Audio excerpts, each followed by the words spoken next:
잠시 후 여러분은 강력한 왕권을 이룩한 절대왕정 시대에 대해 모두 알 수 있습니다.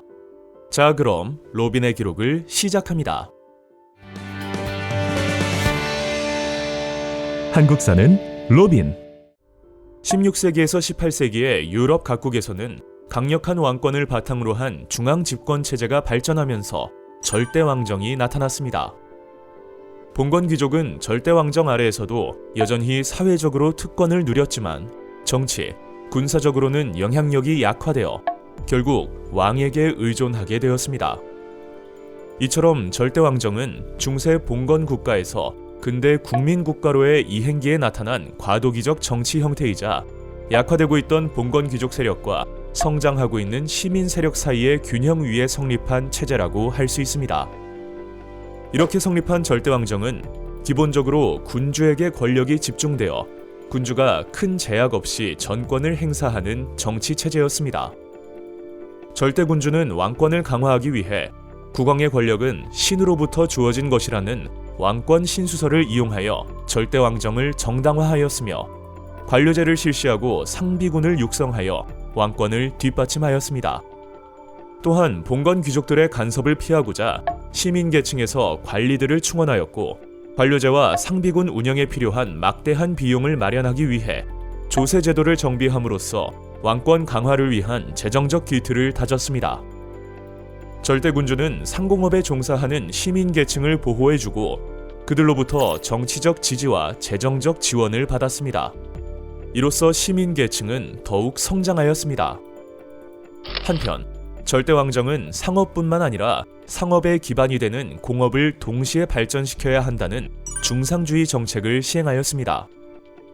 중상주의 초기에는 금과 은 등을 국부의 원천이라 여겨 금과 은을 확보하는 중금주의 정책이 유행하였고 이에 수출을 장려하고 수입을 억제하는 무역 차익주의로 발전하였습니다.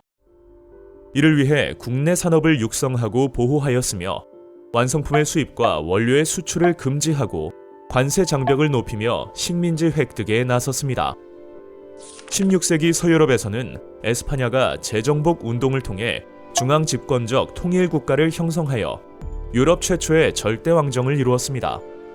펠리페 2세는 대서양 무역의 주도권을 잡고 아메리카 식민지에서 얻은 막대한 양의 귀금속을 바탕으로 아메리카와 네덜란드, 벨기에, 이탈리아 일부 지역까지 아우르는 대제국을 건설하였습니다. 또한 레판토 해전에서 오스만 제국을 격파하여 지중해 해상권을 장악하였으며 이웃나라인 포르투갈을 병합하였습니다. 하지만 극단적 가톨릭 강요 정책은 네덜란드의 독립을 초래하였고 무적 함대마저 영국에 패하였습니다. 게다가 국내 산업이 발전하지 못하는 등의 이유로 점차 쇠퇴하였습니다. 영국에서는 헨리 8세가 종교개혁을 단행하고 해군을 육성하는 등 절대왕정의 기틀을 마련하였습니다. 이후 엘리자베스 1세 시대를 전후하여 왕권이 크게 강화되어 절대왕정의 전성기를 맞이하였습니다. 엘리자베스 1세는 에스파냐의 무적 함대를 격파하고 동인도 회사를 설립하여 아시아로 진출하였습니다. 또한 16세기에 모직물 산업이 발달하여 양모의 수요가 늘자 농경지를 목장으로 바꾸는 1차 인클로저 운동이 일어났습니다. 이로 인해 농민의 실업, 농가의 황폐 등 많은 영세농들이 일자리를 잃고 도시로 오자 빈민구제에 나서기도 하였습니다. 동인도 회사는 아시아 무역과 인도 지배를 주도한 회사로 본국으로부터 무역뿐만 아니라 군대를 보유하고 조약을 체결하는 권한까지 부여받았습니다. 영국, 네덜란드, 프랑스 등이 동인도 회사를 차렸는데 특히 네덜란드 동인도 회사는 포르투갈의 무역 거점을 빼앗아 아시아 무역에서 우월한 지위를 확립함으로써 당시 세계 최대의 무역 회사로 성장하였습니다. 프랑스의 절대왕정은 종교 분쟁을 수습한 앙리 4세 때의 기초가 마련되었으며 루이 14세 때의 전성기를 이루었습니다. 루이 14세는 짐이 곧 국가라며 왕권 신수설을 철저히 신봉하였고 태양왕을 자처하며 절대 권력을 과시하였습니다. 그는 베르사유 궁전을 지어 왕실의 권위를 과시하고 화려한 궁정 문화를 선보였으며 콜베르를 등용하여 중상주의 정책을 펼쳤습니다. 모든 공업을 심지어 사치품 공업도 다시 살리거나 새로 세워야 합니다. 관세와 관련해서는 보호무역 제도를 확립해야 합니다. 생산자와 상인을 수공업 길드에 편입시켜야 합니다.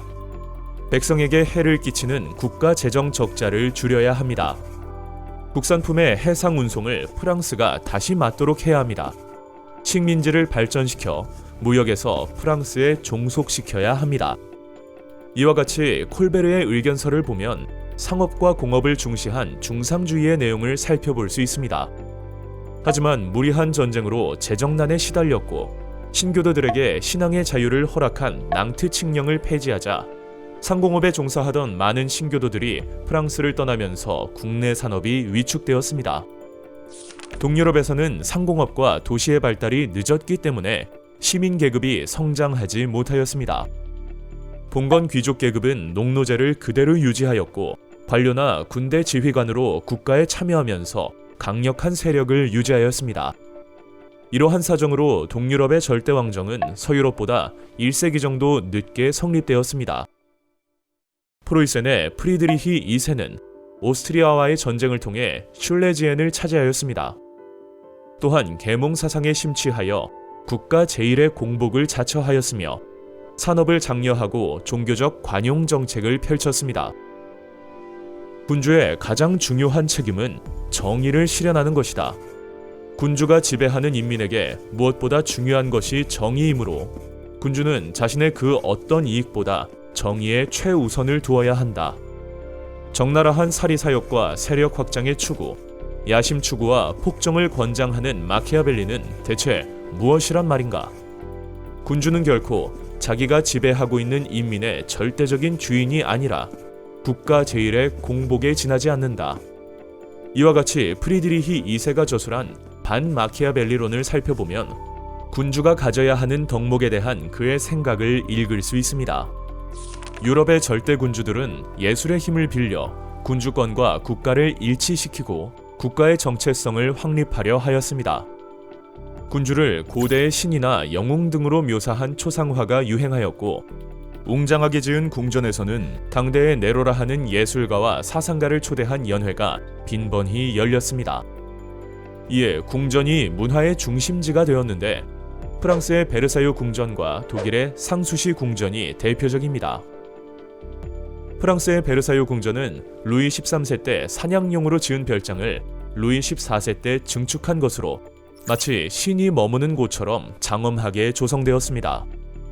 특히 거울의 방은 공간감과 장식성이 강조되었으며 화려하고 웅장한 느낌을 주는 17세기 바로크 건축의 걸작으로 손꼽힙니다. 독일의 상수시 궁전은 프리드리히 2세가 베르사유 궁전을 모방하여 세운 궁입니다. 상수시는 프랑스어로 근심이 없다라는 뜻으로 섬세하고 우아한 18세기 로코코 양식을 대표하는 건축물입니다. 프리드리히 2세는 이곳에서 볼테르를 비롯한 계몽 사상가와 대화하며 계몽 사상의 영향을 받았습니다. 한편 오스트리아의 요제프 2세는 계몽 전제군주를 자처하며 내정개혁을 시도하였으나 보수적인 귀족의 반발로 큰 성과를 거두지 못하였습니다. 러시아는 17세기 말 퓨트르 대제 시기에 후진성을 극복하고 강대국으로 성장하였습니다. 퓨트르 대제는 직접 네덜란드와 영국 등 서유럽의 여러 나라를 돌아보고 그들의 선진 문화와 제도를 적극적으로 받아들여 내정 개혁과 군비 확장을 추진하였습니다. 그는 시베리아 경영에도 힘써 청과 네르친스크 조약을 맺고 국경선을 확정하였습니다. 또한 스웨덴을 공략하여 발트해로 진출하는 데 성공하였고 서유럽 문물 수용이 쉬운 곳에 위치한 상트페테르부르크를 수도로 삼았습니다. 18세기 말 예카테리나 2세는 계몽 전제군주를 자처하며 내정을 개혁하는 한편 프로이센 및 오스트리아와 함께 폴란드를 분할 점령하여 영토를 확장하였습니다. 그러나 동유럽의 절대 왕정에서는 봉건 귀족이 여전히 강력한 세력을 유지하고 있었고 계몽 사상의 영향을 받은 군주가 귀족을 관료와 군대 지휘관으로 등용하는 등 그들의 특권을 보장해 주었습니다. 이에 따라 영주권이 강화되었고 농노제 역시 그대로 유지되거나 오히려 강화되었습니다. 따라서 동유럽은 서유럽보다 산업화나 근대 시민 사회로의 발전이 늦어졌습니다. 과연 이후 유럽의 역사는 어떻게 흘러갈까요? 과학혁명과 계몽사상에서 아주 자세히 알려드리도록 하겠습니다. 로빈의 역사 기록.